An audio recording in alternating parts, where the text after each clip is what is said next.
La caméra frontale de l'Oppo Find X8 Ultra est également de très bonne qualité, avec une résolution de 32 mégapixels et un autofocus. En ce qui concerne l'enregistrement vidéo, je pense que le Snapdragon 8 Elite y joue clairement un rôle important, car ce téléphone est déjà capable de filmer en 4K à partir des capteurs 1X et 3X, avec un enregistrement vidéo en Dolby Vision à 120 images par seconde. Mon intention est d'utiliser ce téléphone pour tourner ma prochaine vidéo, afin que vous puissiez juger par vous-même de la qualité d'image réelle et de la performance sonore du microphone. Alors, n'oubliez pas de vous abonner à ma chaîne Smart Tech. Quoi qu'il en soit, même sans configuration supplémentaire, il s'agit d'un smartphone haut de gamme. Toutes les spécifications ne sont pas encore dévoilées, mais ce téléphone bénéficie des certifications IP68 et IP69 pour la résistance à l'eau et à la poussière.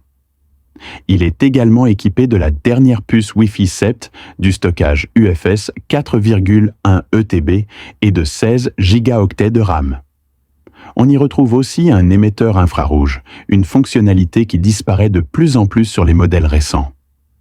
Même si certaines fonctions ont été supprimées, vous pouvez encore l'utiliser pour contrôler divers téléviseurs qui ne vous appartiennent pas.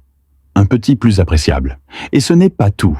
Le téléphone comporte quelques boutons supplémentaires, notamment un bouton personnalisable situé dans le coin supérieur gauche, remplaçant le curseur de sourdine que j'appréciais particulièrement. Il s'agit d'un bouton multifonction, aussi appelé bouton de raccourci. Vous pouvez accéder aux paramètres pour lui assigner l'une des 8 actions prédéfinies, similaires à celles proposées par le bouton Action d'Apple.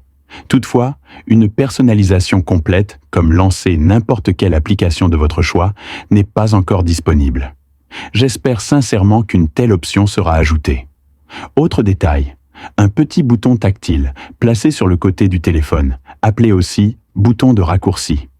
Il peut être déplacé d'avant en arrière et une double pression permet d'ouvrir et de contrôler l'appareil photo. Honnêtement, ce bouton latéral peut parfois être agaçant. Je l'active plus souvent par inadvertance que volontairement. Cela dit, si vous appréciez les fonctionnalités de contrôle photo présentes sur les derniers iPhones, vous serez ravi de savoir qu'Oppo a également intégré une commande physique similaire sur ce modèle. Pour les habitués des smartphones Oppo, l'interface ColorOS 15 reste très performante et regorge de fonctionnalités uniques. Du menu paramètres aux notifications en écran partagé, en passant par les raccourcis rapides, Smart Island, l'agencement de l'application appareil photo ou encore la personnalisation de l'écran de verrouillage. Ce que j'aime tout particulièrement, c'est la possibilité d'utiliser AirDrop directement depuis un téléphone Oppo vers un iPhone, grâce à une fonction intégrée. Il suffit d'installer une application dédiée sur l'iPhone pour que cela fonctionne. Dans l'ensemble, c'est vraiment impressionnant.